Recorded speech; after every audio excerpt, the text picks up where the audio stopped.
ഞാനിവിടെ ഉണ്ടാക്കാൻ പോകുന്നത് ചെറിയ കാ വെച്ചുള്ള തോരനാണ് ഉണ്ടാക്കുന്നത്.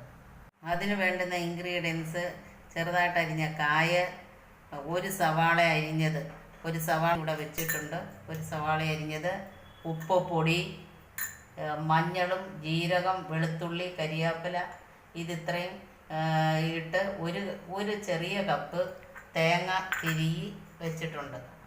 അത് മിക്സിയിൽ ചതച്ചതിനകത്ത് ചേർക്കണം. ഗ്യാസ് കത്തിച്ച് ചട്ടി വെച്ച് ചട്ടി ചൂടായപ്പോൾ എണ്ണ അതിനകത്തോട്ട് വെളിച്ചെണ്ണ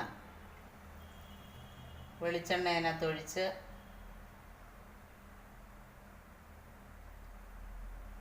കുറച്ച് മതി, കുറച്ച് വെളിച്ചെണ്ണ അതിനകത്ത് ഒഴിച്ച് കടുകിട്ട്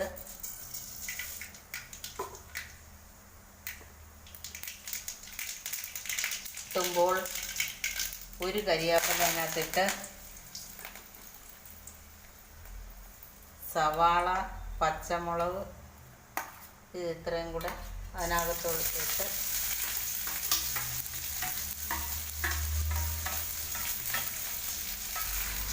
ചെറുതായിട്ടൊന്ന് വഴറ്റണം. ശകലം സവാള എളുപ്പം വഴടുന്നതിന് വേണ്ടി ശകലം ഉപ്പ് അതിനകത്ത് ചേർത്ത് കൊടുക്കണം. ചെറിയ ഒരു ചോപ്പ് ആവുന്നിടം വരെ നമ്മൾ ഇളക്കിയാൽ മതി, വരണ്ടാൽ മതി.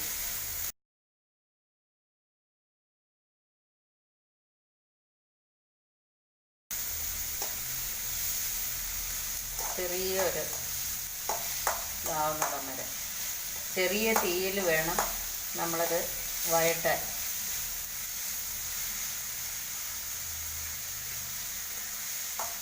ചെറിയ ഒരു വഴടാൻ കഴിയുമ്പോൾ നമ്മൾ ചതച്ച് വെച്ചേക്കുന്ന തേങ്ങ, വെളുത്തുള്ളി, ജീരകം ഇതിത്രയും, മഞ്ഞൾപ്പൊടി ഇതിത്രയും കൂടി ഇട്ട് ചതച്ച് വെച്ചിരിക്കുന്ന തേങ്ങ അതിലോട്ട് ഇടുക.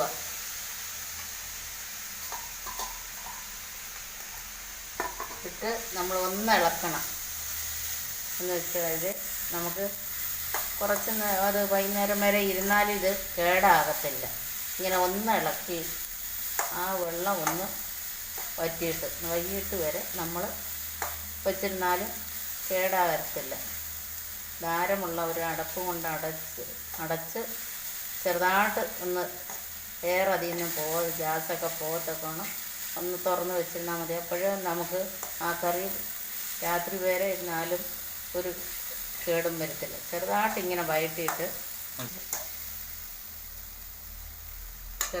വഴറ്റിയിട്ട് നമ്മൾ അരിഞ്ഞു വെച്ചിരിക്കുന്ന ചെറിയ കായ അതിനകത്ത് ഇട്ട് കൊടുക്കുക.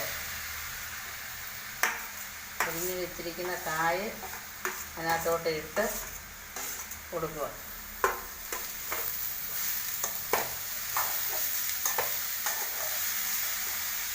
കൊടുത്ത് നമ്മൾ ഒന്ന് ഇളക്കി ശകലം ഉപ്പും കൂടെ ചേർത്ത് ഒന്ന് ഇളക്കി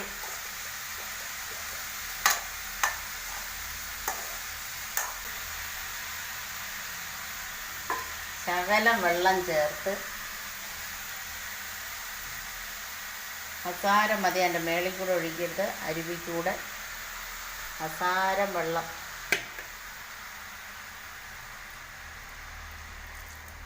ഇച്ചിരി മതി. അസാരം വെള്ളം ചേർത്ത് അടച്ച് വയ്ക്കുക.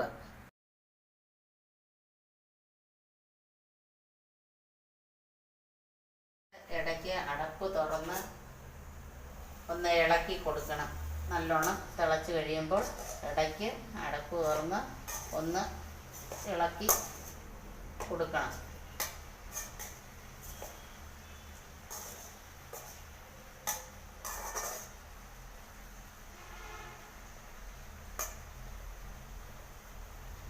നമുക്ക് തിളച്ച് കഴിഞ്ഞ് ഒരു 5 മിനിറ്റ് കഴിയുമ്പോഴത്തേക്ക് നമുക്കൊന്നും കൂടെ നോക്കണം. അപ്പോഴത്തേക്ക് വെന്ത് പാകമാവും. പാകമായി അടപ്പ് തുറന്ന് നമ്മൾ കുറച്ച് പച്ച വെളിച്ചെണ്ണ അവസാനം ഒരു ടേസ്റ്റ് കിട്ടുന്നതിന് വേണ്ടി ഒരു ശകലം ഒഴിച്ചാൽ മതി. ശകലം പച്ച വെളിച്ചെണ്ണ ഒഴിച്ച് ഒരു കരിയാപ്പില ഇട്ട് ഒന്ന് മുറിച്ചിടുന്നത് നല്ലതാണ്. ഒന്ന് ഇളക്കി കൊടുത്ത് ഇങ്ങനെ നമ്മൾ ഒന്ന് ഇച്ചിരി നേരം ഒന്ന് ഇളക്കി അതിൻ്റെ വെള്ളം വാർന്ന് വറ്റി ടേസ്റ്റ് ഏറിയ കാത്തോരൻ റെഡിയായി കഴിഞ്ഞു.